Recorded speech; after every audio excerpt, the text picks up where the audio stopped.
നടുവിൽ ജോയിക്കുട്ടി ഇരുന്നു. അവന്റെ അടുത്ത് 4-5 ചെറുപ്പക്കാരും. അവർ കുപ്പികൾ തുറക്കുന്നു, സോഡ കുപ്പികൾ പൊട്ടിക്കുന്നു, ഉച്ചത്തിൽ സംസാരിക്കുന്നു. അകത്തേക്ക് വലിഞ്ഞ അന്നക്കുട്ടി നെഞ്ചിൽ കൈവച്ചു പോയി. മേൽപോട്ട് നോക്കിപ്പോയി. റീനയെ കാണാൻ ചെറുക്കൻകുട്ടി വരുമെന്ന് പറഞ്ഞ ദിവസം അത് ജോയിയോട് പറഞ്ഞതുമാണ്.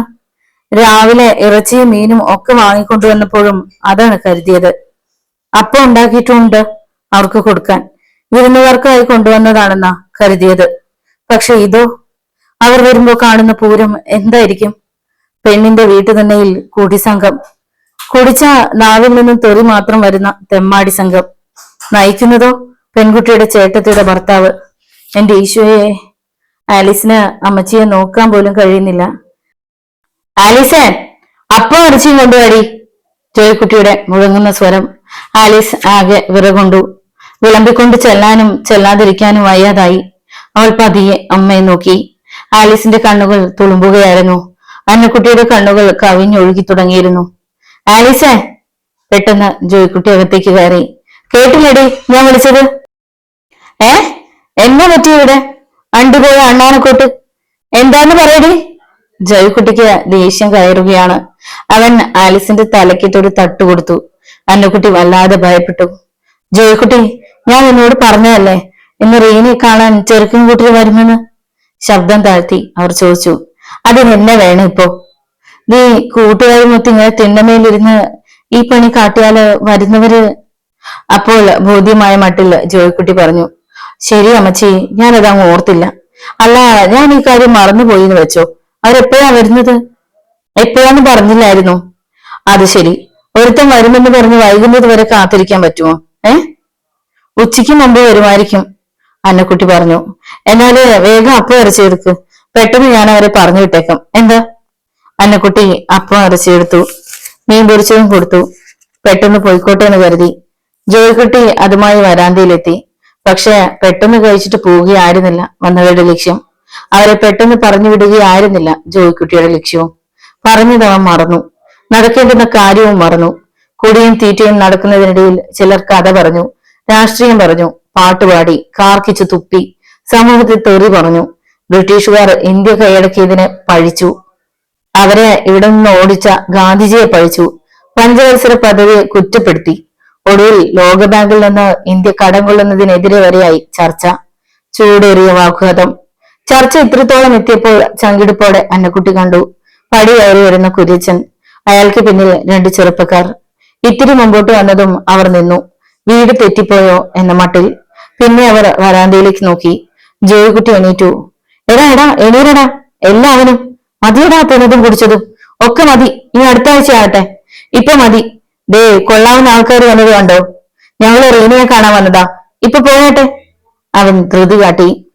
അതെന്താ ചോദിച്ചാ, മുമ്പിൽ കിട്ടിയത് തീരാതെ എങ്ങനെയാ നീക്കുന്നേ? അത് ശരിയാണോ? ഒരുത്തൻ തീറ്റ തുടർന്നു. എടാ പന്നി, എണീരടാ. ജോയിക്കുട്ടി അവനെ വലിച്ചു പോക്കി. കൈ കഴിച്ച് പോട കഴിവേറി തീറ്റപ്പണ്ടാരം. ഒടുവിൽ എല്ലാവരും എണീറ്റു. എന്നാ പിന്നെ ബാക്കി വന്നവര് തിന്നട്ടെ, ഞങ്ങൾ പോവാ ചോദിച്ചാ.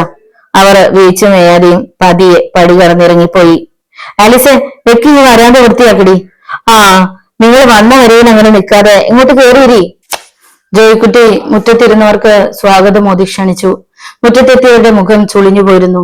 നെറ്റിയിലും വരകൾ. അവരുടെ കണ്ണുകൾ വരാന്തയിലെ അവശിഷ്ടങ്ങളിൽ തങ്ങി നിന്നു. ആലിസും ആനയും കൂടി പെട്ടെന്ന് പാത്രങ്ങൾ പെറുക്കിയെടുത്തു. ചൂലുകൊണ്ട് തൂത്തുവാരി നനഞ്ഞ തുണി കൊണ്ട് തുടച്ചു വൃത്തിയാക്കി. അന്നക്കുട്ടി ഭവ്യതയോടെ ഇറങ്ങിച്ചെന്നു. പക്ഷെ കുര്യച്ചന്റെ മുഖത്ത് പോലും തെളിച്ചമില്ലെന്ന് മനസ്സിലായി. അതോടെ അന്നക്കുട്ടിയുടെ കണ്ണുകൾ വീണ്ടും നിറഞ്ഞു. ജോയിക്കുട്ടിയാ അല്ലയോ? കുര്യച്ചൻ ജോയിക്കുട്ടിയോട് ചോദിച്ചു. ആ, അവൻ പറഞ്ഞു. കേട്ടിട്ടുണ്ട്, പക്ഷെ കണ്ടതിപ്പോഴാ. എന്നതാ ഇത്ര കേൾക്കാനും മാത്രം? ജോയിക്കുട്ടി കുര്യച്ചനെ ഒന്ന് നോക്കി. അല്ല, ഈ വീട് നന്നാക്കിയതും ഇവിടെയുള്ളവരുടെ കാര്യം നോക്കുന്നതും ഒക്കെ ആലിസിന്റെ കെട്ടുവനാണ്. ഓ, ജോയിക്കുട്ടിയുടെ മുഖം തെളിഞ്ഞു. കേറി ഇരിക്കൂ കുര്യൻചേട്ടാ, അന്നക്കുട്ടി ക്ഷണിച്ചു. വാ, നമുക്ക് ഇരിക്കാൻ കുഞ്ഞുമോനെ, കുര്യച്ചൻ പറഞ്ഞു. അയാൾ മുന്നോട്ട് നീങ്ങുകയും ചെയ്തു. വേണ്ട പൊടുന്നനെ, കുഞ്ഞുമോൻ പറഞ്ഞു. കുര്യച്ചൻ തിരിഞ്ഞു. കൂടെയുള്ളത് കുഞ്ഞുമോന്റെ ചേട്ടനാണ്. അയാളും ആ തീരുമാനത്തിലാണെന്ന് തോന്നി. മുഖഭാവം അത്തരത്തിലാണ്. ഇന്നലെ ഇരിക്കണമെന്നില്ല, പിന്നൊരു ദിവസം വരാം. ചേട്ടൻ വാ. കുഞ്ഞുമോൻ തിരിഞ്ഞു നടന്നു കഴിഞ്ഞു. ഒപ്പം ചേട്ടനും. അതെന്നാ പണിയാ? വന്നിട്ടിരിക്കാണ്ട് പോകുന്നത്? ജോയ്ക്കുട്ടി വിളിച്ചു ചോദിച്ചു. മുമ്പേ പോയവർ മിണ്ടിയില്ല, തിരിഞ്ഞു നോക്കിയുമില്ല. കുര്യച്ചൻ തിരിഞ്ഞു നിന്നു. അതെ, കേട്ടോ ജോയ്ക്കുട്ടി, അവൻ നല്ല താല്പര്യത്തിലാ വന്നത്, കല്യാണം ഉറപ്പിക്കാൻ തന്നെ. പക്ഷെ ഇവിടെ വന്നപ്പോ കണ്ട രംഗം അത്ര പന്തിയല്ലല്ലോ, വീട് ഷാപ്പാക്കുന്ന രീതി. അവൻ കള്ളു കുടിക്കുന്നവനല്ല, അതാ കാര്യം. ആ, ഞാൻ ഒന്നുകൂടെ പറഞ്ഞു നോക്കാം, നടക്കുന്നെങ്കിലും നടക്കട്ടെ. താൻ അത്ര കാല് പിടിച്ചിട്ട് ഒരുത്തനെ ഇങ്ങോട്ട് എഴുന്നള്ളിക്കണ്ട, ഇവിടെ ചെലവാകാത്ത ചരക്കൊന്നുമില്ല. കുര്യച്ചൻ മിണ്ടിയില്ല. നടന്ന് ധൃതിയിൽ പടികടന്നു പോവുകയും ചെയ്തു.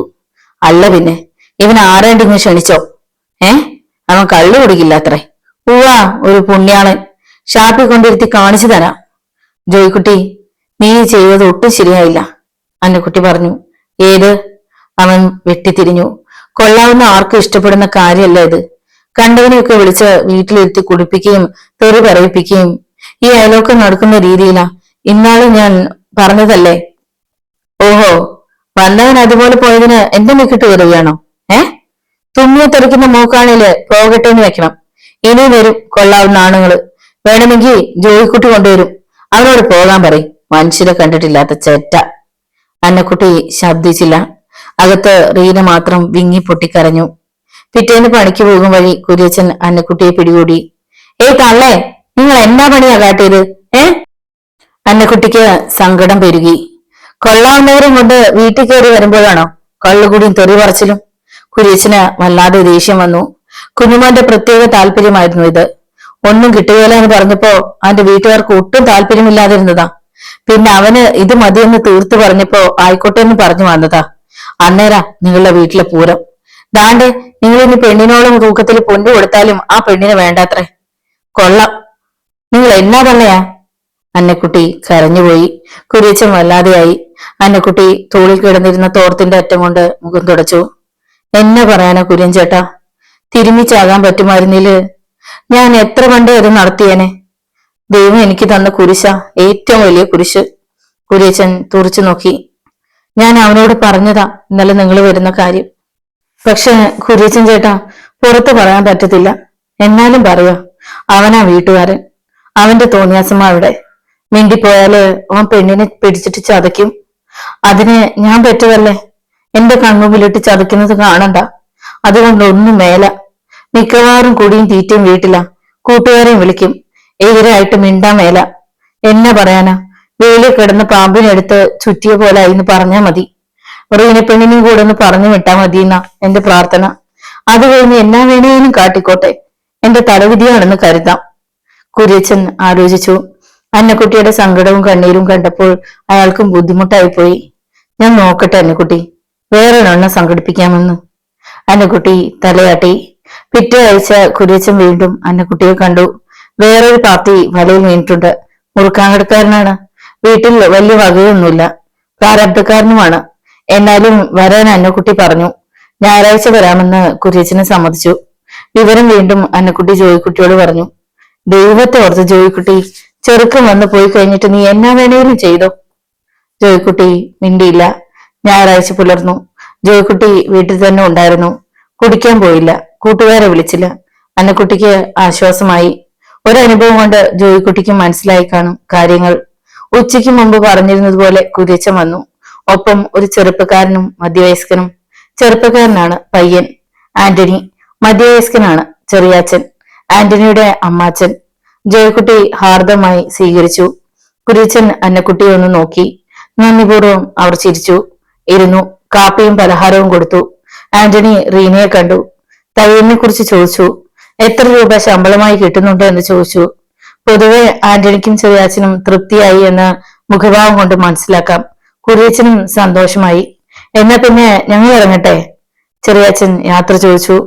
അടുത്ത ആഴ്ച ഇവന്റെ അപ്പച്ചനും കൊച്ചപ്പന്മാരും വരും. ആയിക്കോട്ടെ, ജോയിക്കുട്ടി പറഞ്ഞു.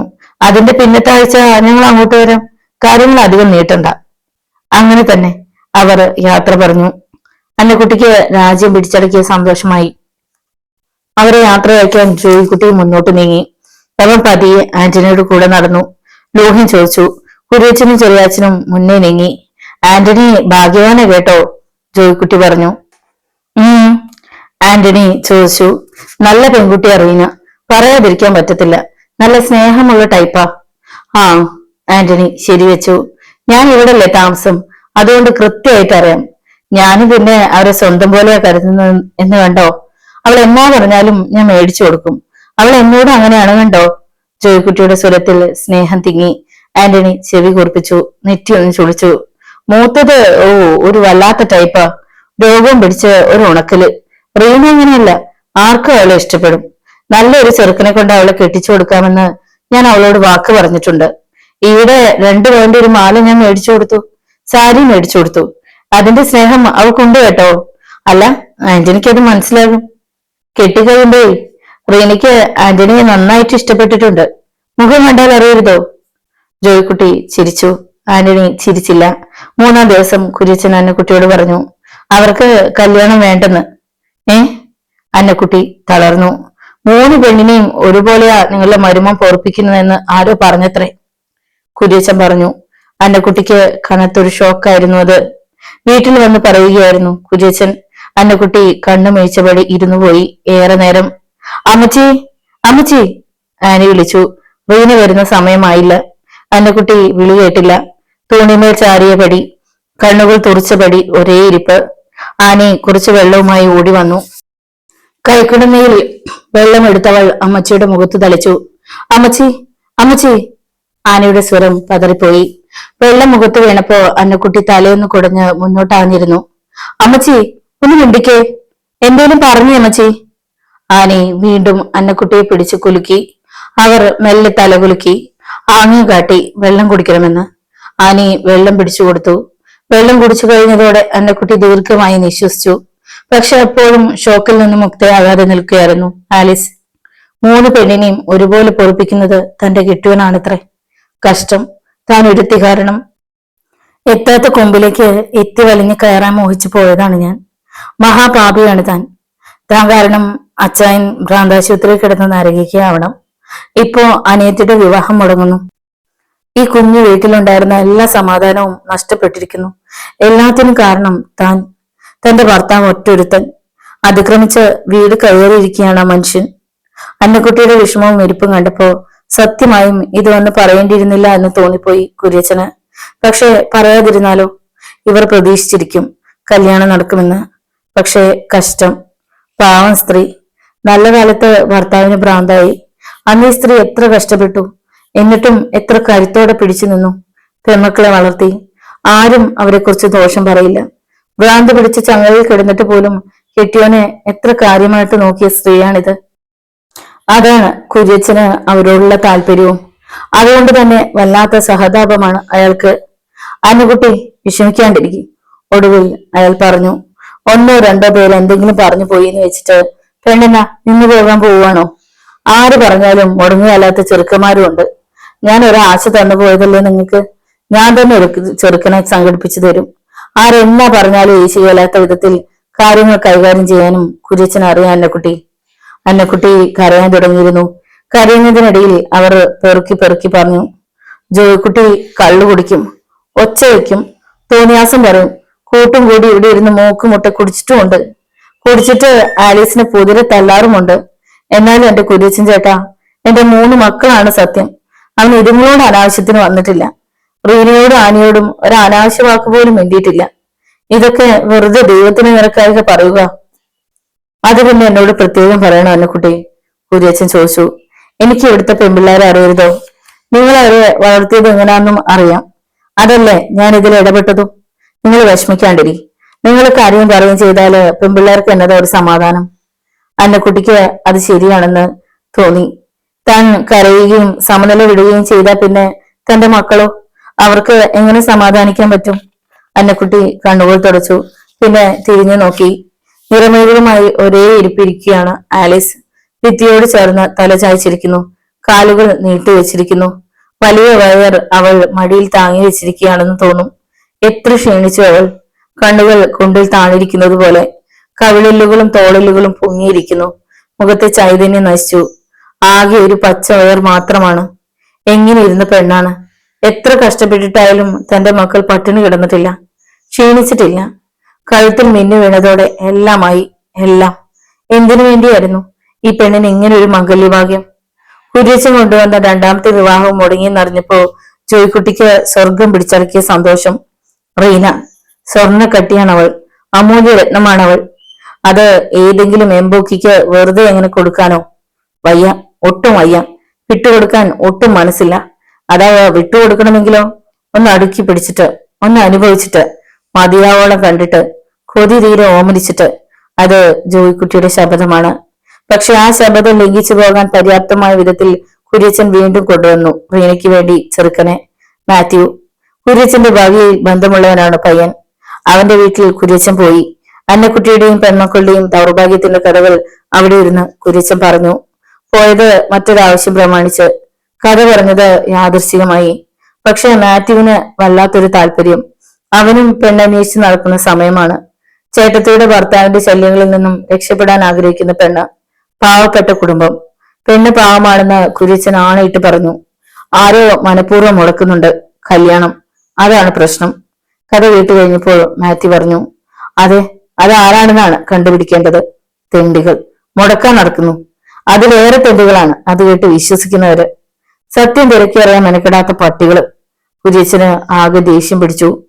പാവം പിടിച്ച തള്ളയെ അവര്. ദൈവഭയമുള്ള ജീവിതം. എന്ത് കഷ്ടപ്പാട് അനുഭവിച്ച പെമ്മക്കളെ വളർത്തിയതെന്ന് അറിയാവോ? ആ കൊച്ചൻ വന്ന് താമസിക്കാൻ തുടങ്ങിയപ്പോ വീട് നന്നാക്കി അവനും കുട്ടികളും അവിടെ അല്ലേ കഴിയുന്നത്. ചെലവിന് കൊടുക്കും. അതിനാ ഓരോ എംബോക്കികൾ പറയുന്നത്. എല്ലാവരും അവന്റെ കെട്ടുകളുമാരാണ്. തെണ്ടിത്തരം പറഞ്ഞു നടക്കുന്നതിന് ഒരു അതിര് വേണം. ഒരു പെണ്ണിന്റെ ജീവിതം തുലയ്ക്കാൻ വരുമ്പോഴുന്ന മഹാഭാവികൾക്ക് ഒരു ജന്മത്തിലും ഗതി പിടിക്കൂല. ഇതിപ്പോ വേറെ ആരുമല്ല കുര്യച്ചായ, മുടക്കുന്നത് അവൻ തന്നെയാ. മാത്യു പറഞ്ഞു. ആര്? അവിടുത്തെ ആ പെണ്ണിന്റെ കെട്ടിയ. എനിക്ക് അങ്ങനെ തോന്നുന്നില്ല. അവൻ കെട്ടിയിട്ട് ഒരു വർഷം കഴിഞ്ഞതേ ഉള്ളേ. ആ പെണ്ണാണെങ്കിൽ മാസം തികയാറായിരിക്കും ചെയ്യുന്നു. കുര്യച്ചൻ എതിർത്തു. എന്റെ ഊഹം പറഞ്ഞതാ. എനിക്ക് അങ്ങനെ തോന്നുന്നില്ല. കഴിഞ്ഞ ആലോചനയും കൊണ്ട് ചെന്നപ്പോ അവൻ ആ കാര്യങ്ങൾ ഏറ്റത്. എത്രയും പെട്ടെന്ന് നടത്തണമെന്ന് അവൻ എന്നോട് പറഞ്ഞതാ. കുറച്ചൊക്കെ സ്വർണവും കാശും അവനും എടുക്കാന്ന്. ഞാൻ പറഞ്ഞല്ലോ എന്റെ ഊഹമാണെന്ന്. ശരിയാകണമെന്നില്ല. ഏതായാലും നമുക്ക് പോയി പെണ്ണിനെ കാണാമിടാ. എന്നാ സമ്മതിച്ചോ? സമ്മതം, മാത്യു പറഞ്ഞു. വീണ്ടും ഒരു ഞായറാഴ്ചയായിരുന്നു. കുര്യച്ചനും മാത്യുവും വന്നത്. മാത്യുവിന് കാര്യങ്ങളെല്ലാം അറിയാമെന്നും അപവാദങ്ങളൊന്നും വിശ്വസിക്കില്ലെന്നും എന്തു വന്നാലും നടത്താമെന്നും കുര്യച്ചൻ അന്നക്കുട്ടിയോട് പറഞ്ഞു. അന്നക്കുട്ടിക്ക് ആശ്വാസമായി. ആലീസിനും ജീവൻ തിരിച്ചു കിട്ടിയ പ്രതീതിയായി. റീനയ്ക്ക് മാത്യുവിനെ നന്നായി ഇഷ്ടപ്പെട്ടു. പൗരുഷമുള്ള പ്രകൃതം. മാത്യുവിന് റീനയെയും ഇഷ്ടമായി. പരസ്പരം വിവാഹത്തിന് സമ്മതിച്ചിട്ട് മാത്യു അടങ്ങിയുള്ളൂ താനും. റീനയ്ക്ക് അത്യുത്സാഹമായി. വല്ലാത്തൊരു കുതിപ്പ് മനസ്സിന്. ഈ വീട്ടിൽ നിന്ന് എങ്ങനെയും രക്ഷപ്പെടണം. അത് മാത്രമാണിപ്പോ റീനയ്ക്കുള്ളിൽ. ഏതു നിമിഷവും ഭീതിയാണ്. ഒളിഞ്ഞു നോട്ടം, മൂളൽ, മുറുമൽ, അടുത്തൂടെ പോകുമ്പോ തട്ടലും മുട്ടലും, അറപ്പും വെറുപ്പുമാണ് മനസ്സിൽ. എത്ര നാൾ ഇങ്ങനെ കഴിയും? എല്ലാം അറിഞ്ഞു വന്നലാൽ ഇതായിത്തിരിക്കുന്നു തന്നെ രക്ഷിക്കാൻ, ദൈവദൂതനെ പോലെ. റീന ഒന്നുകൂടെ എത്തി നോക്കി. നല്ല പൊക്കമുണ്ട്, ഒത്ത ശരീരം, പുഞ്ചിരിക്കുന്ന ആ മുഖം ആകർഷകമാണ്. ആരും കൊതിക്കും സ്വന്തമായി കിട്ടാൻ. അത്രയ്ക്ക് അവൾക്ക് ഇഷ്ടപ്പെട്ടു പോയി. മാത്യുവും കുര്യച്ചനും അന്നക്കുട്ടിയോട് യാത്ര പറഞ്ഞു പോയി. ജോയ്ക്കുട്ടി ഡ്രസ്സ് മാറ്റി എവിടേക്കോ പോകാനുള്ള തയ്യാറെടുപ്പിൽ കാറ് സ്റ്റാർട്ട് ചെയ്യുകയായിരുന്നു. ഞാൻ ടൗണിലേക്കാ, കേറിക്കോ, ഇറക്കാം, ജോയ്ക്കുട്ടി പറഞ്ഞു. കുര്യച്ചന് സന്തോഷം. മാത്യുവും എതിർത്തില്ല. മുക്കവല കഴിഞ്ഞ് 2 കിലോമീറ്ററിനപ്പുറം കുര്യച്ചൻ ഇറങ്ങി. ഇവിടെ ഒരു വീടുണ്ട്, കേറിയിട്ട് അത്യാവശ്യമുണ്ട്, കുര്യച്ചൻ തുടർന്നു. അപ്പം പറഞ്ഞ പോലെ ജോയ്ക്കുട്ടിയും അന്നക്കുട്ടിയും അടുത്ത ആഴ്ച മാത്യുവിന്റെ വീട്ടിലേക്ക്. ശരി, അങ്ങനെ തന്നെ, ജോയ്ക്കുട്ടി സമ്മതിച്ചു. കാർ നീങ്ങി. തെല്ലിയുടെ കഴിഞ്ഞപ്പോൾ ജോയ്ക്കുട്ടി മാത്യുവിനെ ഒന്ന് നോക്കി. മാത്യുവിന്റെ നോട്ടം വഴിയിൽ തന്നെ. ജോയ്ക്കുട്ടിയെ ശ്രദ്ധിക്കാത്ത മട്ട്. മാത്യു എന്റെ എല്ലാം അറിഞ്ഞിട്ടും ഈ വിവാഹത്തിന് സമ്മതിച്ചത്? ജോയ്ക്കുട്ടി ചോദിച്ചു. മാത്യു ഒന്നറച്ചു. പിന്നെ പറഞ്ഞു, ജീവിതം വഴിമുട്ടി നിൽക്കുന്ന ഒരു പെണ്ണിനെ രക്ഷിക്കണമെന്ന് തോന്നി, അത്രേ ഉള്ളൂ. നേർച്ച കണ്ടോ? ജോയ്ക്കുട്ടിയുടെ സ്വരം മുറുകി. മനസ്സിലായില്ല. മാത്യുവിന്റെ സ്വരവും മുറുകി. അല്ല, രക്ഷിക്കാമെന്ന് നേർച്ച നേർന്നിട്ടുണ്ടോ എന്ന് ചോദിച്ചതാ. ഇല്ല, നേർച്ചയില്ല. പിന്നെ പുണ്യാളനാകാനാണോ? അല്ല, ഇതത്രയ്ക്ക് പുണ്യപ്പെട്ട പണിയാണോ? പിന്നെ എന്താ ഉദ്ദേശം? കൃത്യമായി അറിയേണ്ടത് എന്തിനാ? അറിയണം. ജോയ്ക്കുട്ടി വണ്ടി നിർത്തി. എച്ചിൽ നക്കുന്നത് പുണ്യമായിട്ടാണോ കരുതുന്നതെന്ന് എനിക്കറിയണം. എച്ച്? മാത്യു കണ്ണുകൾ ചെറുതാക്കി ഒന്ന് നോക്കി പരിഹസിക്കും പോലെ ഒന്ന് ചിരിച്ചു.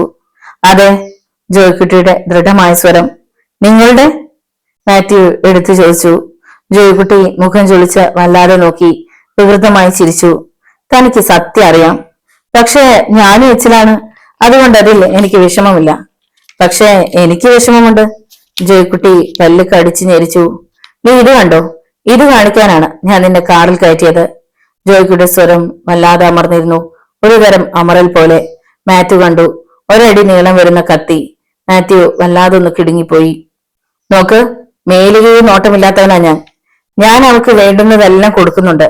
പക്ഷെ അതിക്രമിച്ച് എന്നെ തട്ടിമാറ്റി ഒരുത്താൻ ആളാകാൻ വന്നാ ഇത് അവനുള്ളതാണ്. ജോയ്ക്കുട്ടി വീണ്ടും പറയാറില്ല, പ്രവർത്തിക്കാൻ മടിയുമില്ല. രക്ഷകനായി ചമഞ്ഞു വന്ന് മിന്നു കെട്ടാൻ പോക്കുന്ന കൈയുണ്ടല്ലോ, ഇല്ലാതാക്കരുത്. കഴുത്തും. അത് പറയാനാ ഞാൻ വിളിച്ചത്. ഇനി പൊക്കോ. മാത്യു കാറിൽ നിന്നിറങ്ങി. ജോയ്ക്കുട്ടി കത്തി സീറ്റിനടിയിൽ വെച്ചു. ഒരു രക്ഷകൻ വന്നിരിക്കുന്നു, രക്ഷിക്കാൻ. അമർഷത്തോടെ പറഞ്ഞ് ജോയ്ക്കുട്ടി ആക്സിലേറ്ററിൽ കാലമർത്തി ചവിട്ടി.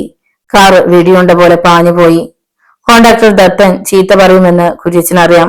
അതുകൊണ്ട് ഉച്ചയ്ക്കുള്ള ഊണിന്റെ സമയം നോക്കിയാണ് കുര്യച്ചൻ പണിസ്ഥലത്തെത്തിയത്. ഉച്ചയ്ക്കത്തെ ആഹാരം കഴിഞ്ഞ് തണൽ നോക്കി ഒരു മരച്ചോട്ടിൽ മറ്റുള്ളവരോടൊപ്പം ഇരിക്കവേ അന്നക്കുട്ടി കണ്ടു ചീറി പാഞ്ഞു വരുന്ന കുര്യച്ചനെ. അയാൾ വരുന്ന വരയിൽ തന്നെ കൈകാട്ടി വിളിച്ചു. അന്നക്കുട്ടി ധൃതിയിൽ വഴിയിലേക്ക് ഇറങ്ങി വന്നു. അടുത്ത ആഴ്ച ചെറുക്കൻ വീട്ടിലേക്ക് ചെല്ലുമെന്ന് പറഞ്ഞിരിക്കുന്നതിനിടയിൽ ഇങ്ങോട്ടിപ്പോ കുര്യച്ചൻ വന്നത് എന്തിനാണ് ഡീശോയെ? അന്നക്കുട്ടിക്ക് ഭയം തോന്നി. കുര്യച്ചൻ ശബ്ദം തരക്കി പറഞ്ഞു. വെയില് തന്നെയാ വിളവ് നിന്ന് കേട്ടോ അന്നക്കുട്ടി, കള്ളം കപ്പലിൽ തന്നെ ഉണ്ട്. ചെറുക്കൻ പറഞ്ഞപ്പോ ആദ്യം ഞാൻ വിശ്വസിച്ചതേ ഇല്ല. ഗൗരവസ്വരമായിരുന്നു അത്. എന്നതാ കുര്യച്ചൻ ചേട്ടാ, കാര്യം തെളിച്ചു പറയൂ. കാട്ടിലും പടർപ്പിലും തല്ലാണ്ട് മനസ്സിലാകുന്ന വിധത്തിൽ പറ. ആകെ പേടിയാ അല്ലെങ്കിൽ തന്നെ എനിക്കിപ്പോ. പേടിക്കണം, അല്ലാണ്ട് എന്തോ ചെയ്യും? വേലിയെ കിടന്ന പാമ്പിനെ എടുത്ത് ചുറ്റിയെടുത്ത് തന്നെ നിങ്ങൾ ഇന്നാള് പറഞ്ഞില്ലേ, വെറും പാമ്പല്ല, രാജവെമ്പാലയാ, അറിഞ്ഞോ? കുര്യച്ചന് കലി വന്നു. എന്റെ കുര്യച്ചൻ ചേട്ടാ, നിങ്ങൾ കാര്യം പറയണേ. അന്നക്കുട്ടിക്ക് പരിഭ്രമമായി. കല്യാണം മുടക്കുന്നതേ നാട്ടുകാരല്ല, നിങ്ങളുടെ മരുമോൻ തന്നെയാണ്. കുര്യച്ചൻ വല്ലാതെ ദേഷ്യപ്പെട്ടു. അന്നക്കുട്ടി നടുങ്ങി. പെണ്ണെ അവന്റെ കസ്റ്റഡിയിലാണ്. അവനും പെണ്ണും ഭാര്യയും ഭർത്താവുമായിട്ടാ കഴിയുന്നേന്ന്. അതിന്റെ ഇടയിലോട്ട് കെട്ടാൻ ചെന്നാൽ അവൻ ചെല്ലുന്നവന്റെ കൈയും കഴുത്തും വെട്ടുമെന്ന്. അതെ, ഞാനും മാറ്റും കൂടെ ഇറങ്ങാൻ നേരം ആ എംബോക്കി അവന്റെ കാറ് ഇറപ്പിച്ചു വന്ന് ഞങ്ങളെ കയറ്റിക്കൊണ്ടു പോയില്ലേ. കുറച്ചങ്ങ് ചെന്നപ്പോ ഞാൻ ഇറങ്ങി. എനിക്ക് അവിടെ ഇറങ്ങേണ്ടുന്ന ആവശ്യം ഉണ്ടായിരുന്നു. കണ്ടോ, പിന്നെ അവന് ചെറുക്കനെ വശത്തിന് കിട്ടി. ഒരടി നീളം വരുന്ന കത്തി അവന്റെ കാഞ്ഞു വിത്ത്. നിങ്ങളുടെ പെണ്ണിനും കഴിയണ്ടായിരിക്കും, അല്ലെങ്കിൽ അവനിങ്ങനെ തറപ്പിച്ച് പറയുമോ? എന്റെ കുര്യച്ചൻ ചേട്ടാ, അങ്ങനെയൊന്നും പറയില്ലേ. അന്നക്കുട്ടി കരയുകയാണ്. പിന്നെ എങ്ങനെ പറയണം? ഇക്കണ്ട കാലത്തിനിടയ്ക്ക് ഞാൻ എന്തോരം കല്യാണം നടത്തിയിരിക്കുന്നു. ഇങ്ങനെയൊരു ഉടക്ക് ആദ്യമായിട്ടാ. കുര്യച്ചന് ഈശോ മാറുന്നില്ല. കാര്യങ്ങളൊക്കെ കേട്ടപ്പോഴേ മാത്യു എന്നോട് പറഞ്ഞതാ, ഈ മൂർഖൻ തന്നെയാ കുഴപ്പക്കാരെന്ന്. പക്ഷെ നിങ്ങളുടെ ആണയിടയിൽ കാരണം ഞാൻ എതിർത്തതാ. പക്ഷെങ്കിൽ സത്യം അങ്ങനെയാ. ഞാൻ ആന്റണിയെ ചെന്ന് കണ്ടു. അവനെയും പറഞ്ഞു മുടക്കിയത് ഈ മൂർഖൻ തന്നെയാ. ആദ്യം കൊണ്ടുവന്ന ആലോചന മുടക്കാൻ വേണ്ടിയിട്ടല്ലേ അവൻ ആ സമയത്ത് തന്നെ കൂട്ടും കൂടി വീട്ടു തന്നേലിരുന്ന് കുടിച്ചത്. ഓർത്തു നോക്കുന്നല്ലേ. അന്നക്കുട്ടിക്ക് മിണ്ടാട്ടമില്ല. പക്ഷെങ്കിൽ കേട്ട അന്നക്കുട്ടി, മാത്യു അങ്ങനെ ഭീഷണി കേട്ട് പേടിച്ചോടുന്നോന്നല്ല. കയ്യും കഴുത്തും വെട്ടുമെന്ന് നേരിട്ട് പറഞ്ഞത് അവന് വാശിയായിപ്പോയി. കല്യാണം നടത്താൻ തന്നെയാ അവന്റെ തീരുമാനം. 1.5 അടി നീളമുള്ള ഒരു മലപ്പുറം കത്തി കല്യാണം പ്രമാണിച്ച് അവനും മേടിക്കുന്നുണ്ടോന്ന്.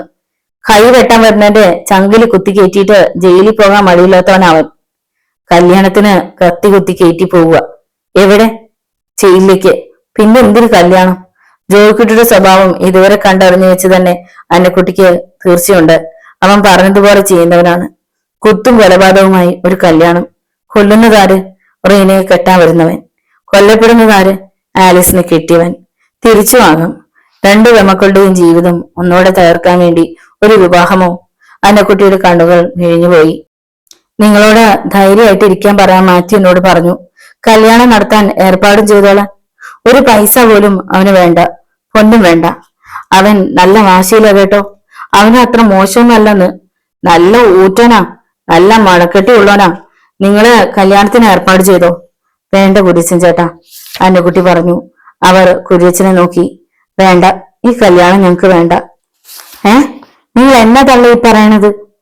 കത്തിക്കുത്തും കൊലപാതകവുമായി എന്റെ പെൺപിള്ളേരുടെ ജീവിതം ചൊലിക്കാൻ പറ്റത്തില്ല കുര്യച്ചൻ ചേട്ടാ. അറിഞ്ഞിരുന്നോണ്ട് ഞാൻ ഒരുങ്ങിയാല് രണ്ട് പെൺപിള്ളേരുടെ കണ്ണീര് ഞാൻ കാണണം. മൂത്തതോ കണ്ണീര് കുടിക്കാണ്.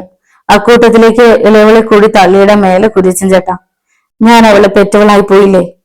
ഇത് കൊള്ളാം. ഇനി ഞാൻ എവിടുന്നാ നിങ്ങളുടെ പെണ്ണിന് ചെറുക്കനെ കൊണ്ടിരുന്നേ? കുര്യച്ചനും കലിപ്പായി. വേണ്ട കുര്യച്ചൻ ചേട്ടാ, കുര്യച്ചൻ ചേട്ടൻ ചെറുക്കനെ തേടണ്ട. ഇനി ആലോചിക്കും വേണ്ട. നിങ്ങൾക്ക് വട്ട് പിടിച്ചതല്ലേ? വട്ടായിരിക്കും കുര്യച്ചൻ ചേട്ടാ. 10-18 വർഷക്കാലം ഒരു ഭ്രാന്തന്റെ കൂടെ കഴിഞ്ഞതല്ലേ. അങ്ങേരിപ്പോ ഏത് നിലയിലാണെന്ന് ഓർക്കുമ്പോ തന്നെ തലയ്ക്ക് പെരുപ്പാ. ഞാനതുകൊണ്ട് ഓർക്കാറേ ഇല്ല. പെൺകൊച്ചുങ്ങളുടെ കാര്യത്തിൽ മാത്രം ശ്രദ്ധിക്കുക. പക്ഷെങ്കില് ഇനിയൊരു കല്യാണം വേണ്ട. പെണ്ണ് അവിടെ നിന്ന് പോട്ടെ. തീരെ വിഷമെന്ന് തോന്നിയാല് കുറെ വിഷം മേടിച്ച് എല്ലാറ്റിനും കലക്കി കൊടുത്ത് ഞാനും കുടിക്കും. അതാ ഞാൻ കണ്ടേക്കുന്ന വഴി. അപ്പോ ഞാൻ അവരോട് എന്നാ പറയണം?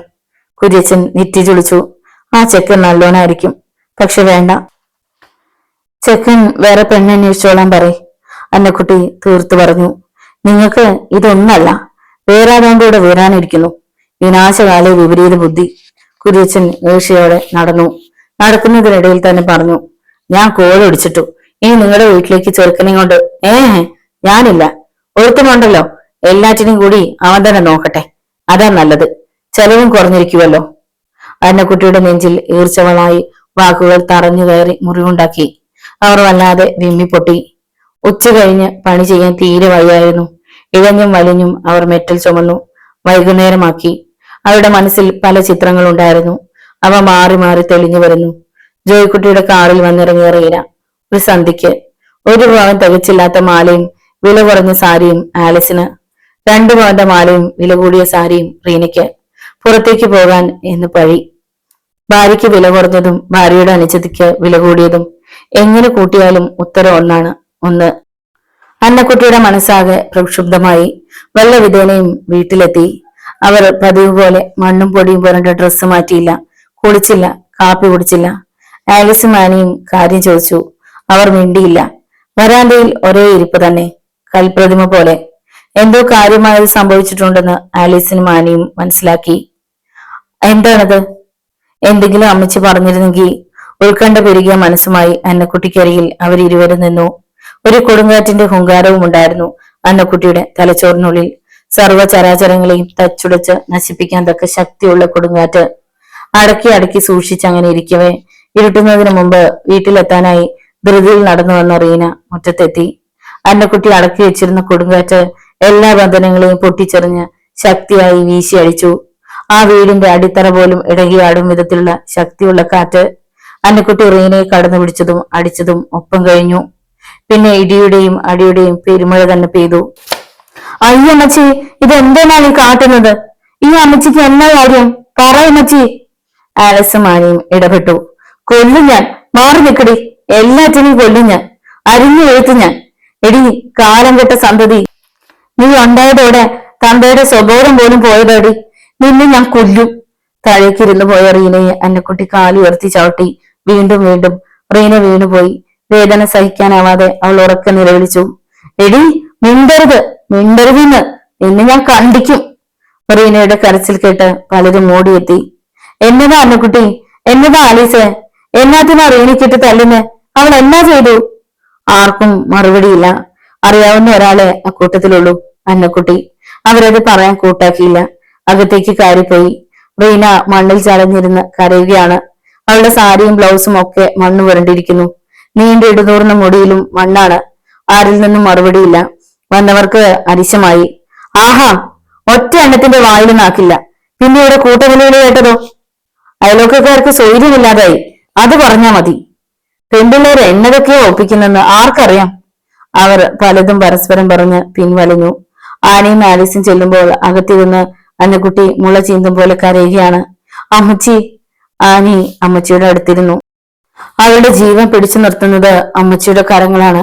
അവൾക്ക് ആഹാരം കൊടുക്കുന്നതും അമ്മച്ചിയുടെ കരങ്ങൾ തന്നെ. ആ അമ്മച്ചി സങ്കടപ്പെടുന്നത് മാത്രം ആനിക്ക് സഹിക്കാൻ വയ്യ. അവളും ഒപ്പം സങ്കടപ്പെട്ടു. പറയമ്മച്ചി, ഞങ്ങളോട് പറ, അവൾ എന്നാ തെറ്റാ ചെയ്തതെന്ന്.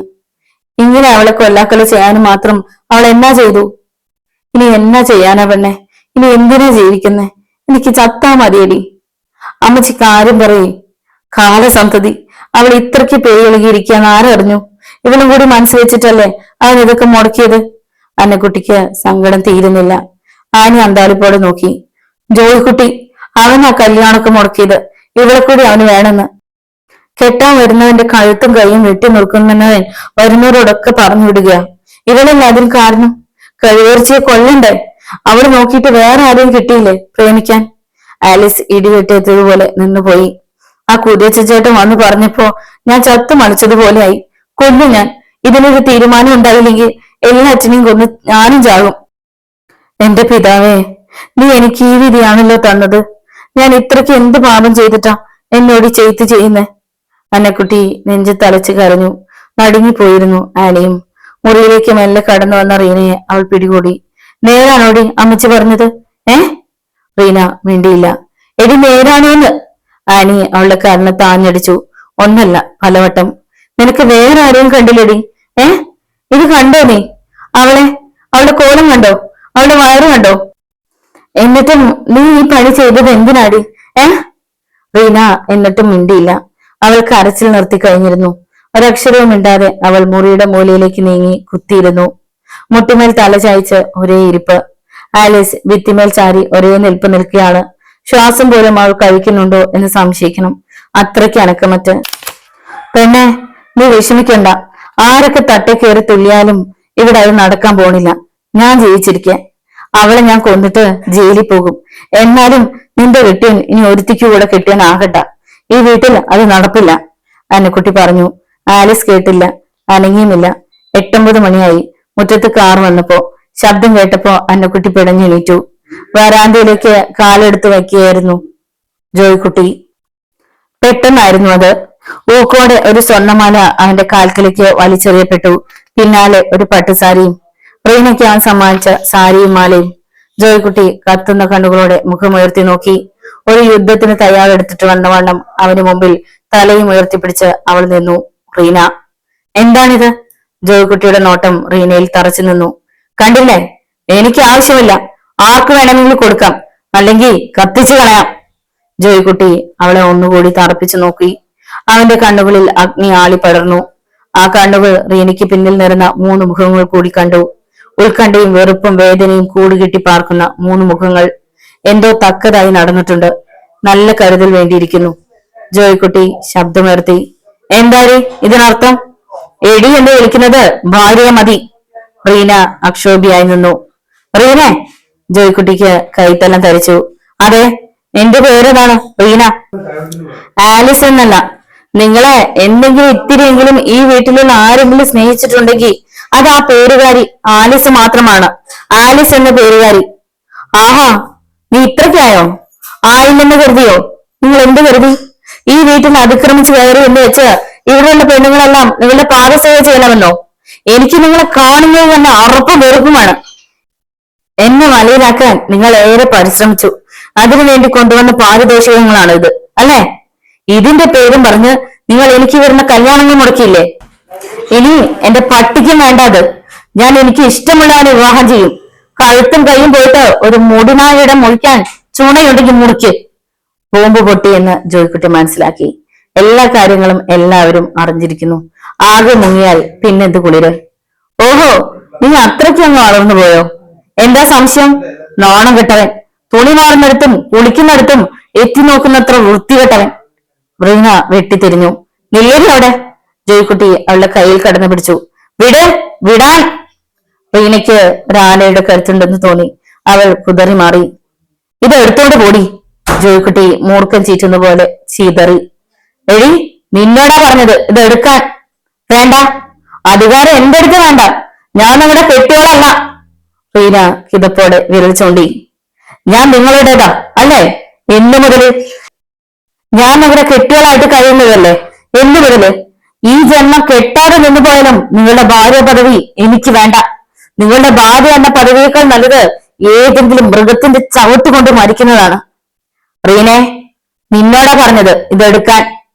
അവൾ പറഞ്ഞത് കേട്ടില്ലെന്ന ഭാവത്തിൽ ജോയിക്കുട്ടി പറഞ്ഞത് തന്നെ ആവർത്തിച്ചു. മോളെ. അന്നക്കുട്ടി ഭയന്നു വിറച്ചു. അവരുടെ എല്ലാ ധൈര്യവും ചോർന്നു പോയിരുന്നു. റീന ഇത്തരമൊരു നീക്കം നടത്തുമെന്ന് സ്വപ്നത്തിൽ പോലും കരുതിയതല്ല.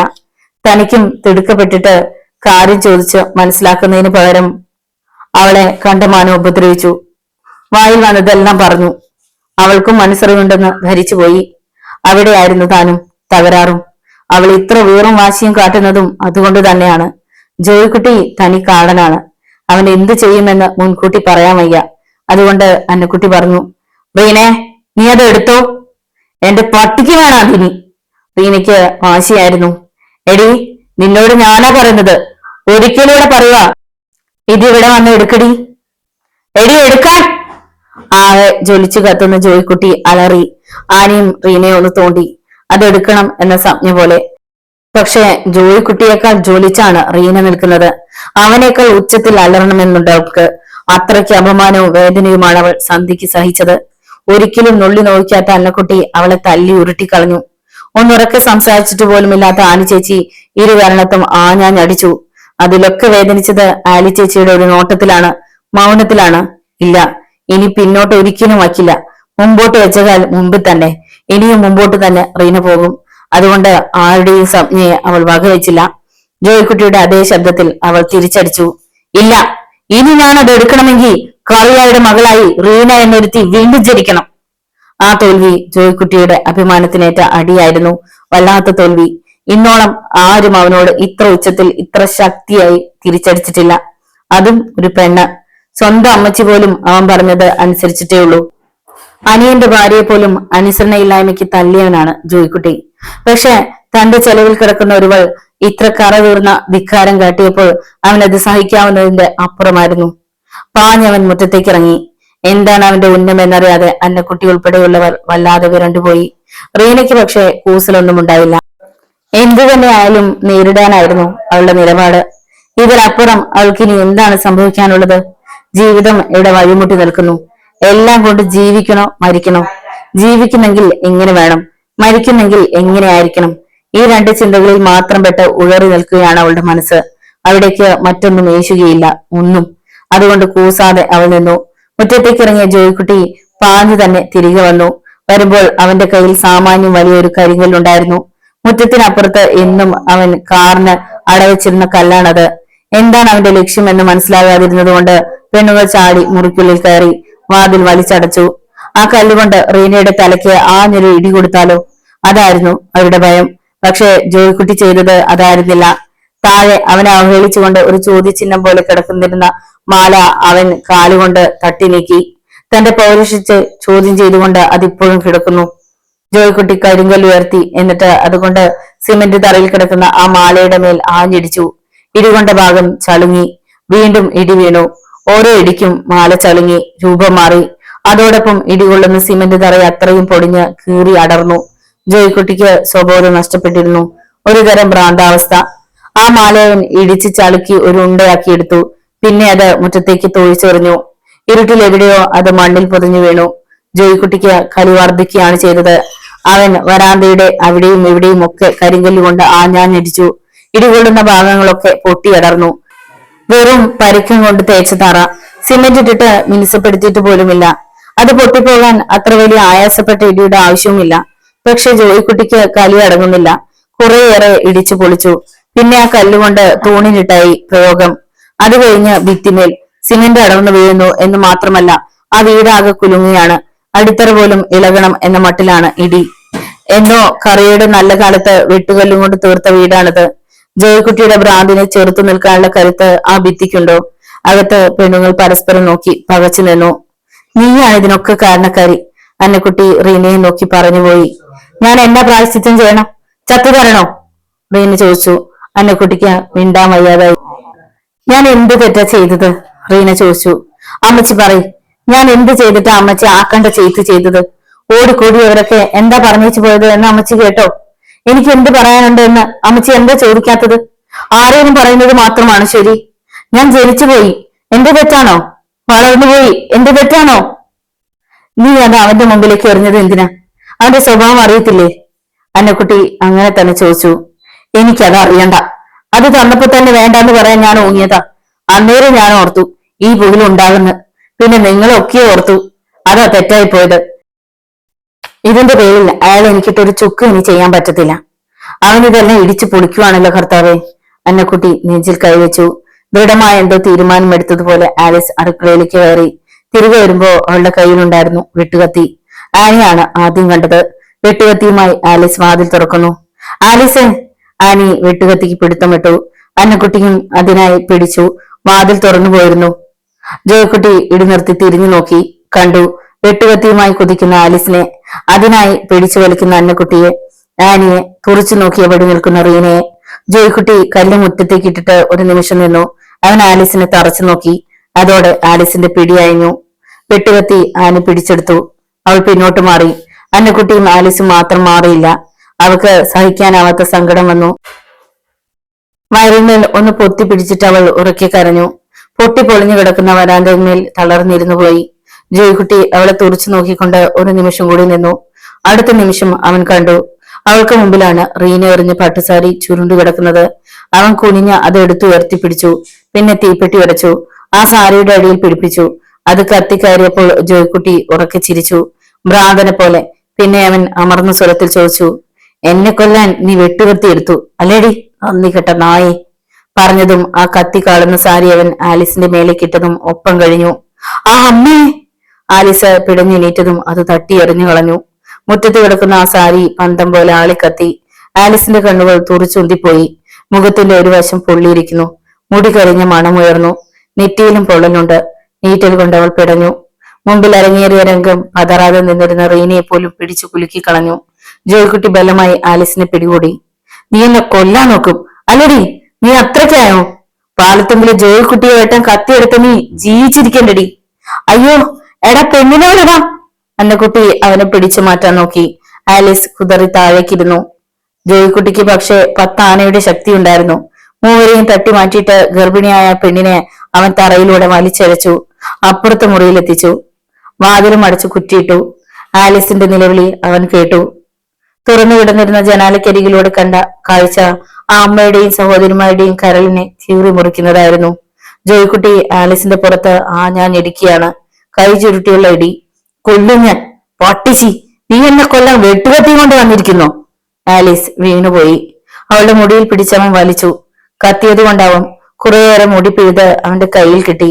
ബാക്കി മുടിയിൽ പിടിച്ചവൻ അവളെ ഉയർത്തി നിർത്തിയിട്ട് കരയുന്ന അവളുടെ തുറന്ന വായിലേക്ക് കയ്യിലിരുന്ന കത്തിയ മുടി തിരികെ വെച്ചു. പിന്നെ തൊണ്ടയ്ക്ക് കുത്തിപ്പിടിച്ചു. കൊഴവേറി! നീ എന്നെ കൊല്ലാൻ കത്തിയെടുത്തു അല്ലടി, നീ അത്രയ്ക്ക് വളർന്നു പോയടി. ജോയ്ക്കുട്ടി, പൊന്നു ജോയ്ക്കുട്ടി, നീ കഥക് തുറക്കടാ, എന്റെ പെണ്ണിനെ കൊല്ലാതടാ! അന്നക്കുട്ടി അലമുറയിട്ടു. റീനയും ആനിയും വാതിൽക്കൽ ആഞ്ഞിടിച്ചു. ഇല്ല, രക്ഷയില്ല, തുറക്കുന്നില്ല. ജോയ്ക്കുട്ടിയുടെ കയ്യിൽ കിടന്ന് ജീവന് വേണ്ടി പിടയ്ക്കുകയാണ് ആലിസ്. ഒടുവിൽ അവൻ കഴുത്തിൽ നിന്ന് പിടിവിട്ടു. ശ്വാസമെടുക്കുകയും ചുമക്കുകയും കിതയ്ക്കുകയും ചെയ്തു. അവൾ മുടി വായിൽ കിടന്നുകൊണ്ടാവാം തുപ്പുകയും ശക്തമായി ഓക്കാനിക്കുകയും ചെയ്തു.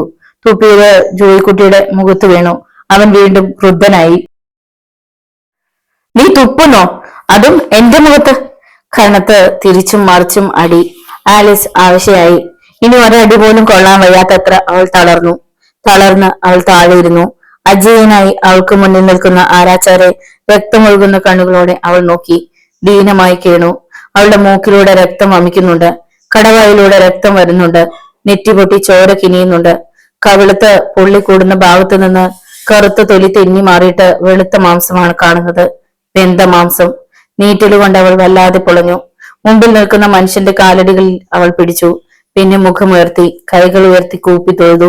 അരുത്, വയ്യ, ഇനി വയ്യ, ഞാൻ ചാകും, ഇനി അടിക്കല്ലേ. ഒറ്റ ചവിട്ടായിരുന്നു മറുപടി. നെഞ്ചത്ത് ആലിസ് മലർന്നു വീണു. തല ശക്തിയായി തറയിലിടിച്ചു. അപ്പോഴേക്കും ആനയും റീനയും അന്നക്കുട്ടിയും കൂടി വാതിൽ തല്ലിപ്പൊളിച്ചു കഴിഞ്ഞിരുന്നു. വർഷങ്ങളുടെ പഴക്കം കൊണ്ട് തുരുമ്പിച്ച് ദുർബലമായി കിടന്നിരുന്ന വിജാഗിരിയാണ് പറഞ്ഞത്. സ്റ്റൂള് കൊണ്ടായിരുന്നു റീന അടിച്ചത്. അന്നക്കുട്ടി ഉലക്കുകൊണ്ടും. ആനിക്ക് ഒന്നിനും വയ്യായിരുന്നു. മലർന്നു വീണ ആലിസിനെ പൊളിഞ്ഞ വാതിൽക്കിലൂടെ പാഞ്ഞു വന്ന റീനയും അന്നക്കുട്ടിയും പിടിച്ച് എണീപ്പിക്കാൻ നോക്കി. ആനി ശ്വാസം വിലങ്ങിയതുപോലെ നിന്നു. നീ എന്നാലും എന്റെ കുഞ്ഞിനെ ഇത്തരത്തിലാക്കിയല്ലോടാ! അന്നക്കുട്ടി കരഞ്ഞു. ഒറ്റ ചവിട്ടിന് ഞാനിപ്പോ അവളെ കൊല്ലും തള്ളേ, വായിൽ നാക്കിട്ടില്ലെങ്കില്. ജോയ്ക്കുട്ടി ചീറി. അന്നക്കുട്ടി മിണ്ടിയില്ല. അവർ ആലിസിനെ താങ്ങി എണീപ്പിക്കാൻ നോക്കി.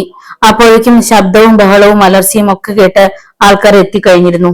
എന്നതാ അന്നക്കുട്ടി? ഏതു നേരം എവിടുന്ന് അലർച്ചയും കൂവിച്ചും? നോവലിന്റെ തുടർന്നുള്ള ഭാഗങ്ങൾ കേൾക്കുവാൻ വേണ്ടി ചാനൽ സബ്സ്ക്രൈബ് ചെയ്യുക. നിങ്ങളുടെ വിലയേറിയ അഭിപ്രായങ്ങളും നിർദ്ദേശങ്ങളും കമന്റ് ബോക്സിൽ രേഖപ്പെടുത്തുക. വീഡിയോ ഇഷ്ടമായാൽ ഒന്ന് ലൈക്ക് ചെയ്ത് മറ്റു സുഹൃത്തുക്കൾ കൂടി ഷെയർ ചെയ്ത് നൽകുക. നന്ദി. വീണ്ടും കാണാം.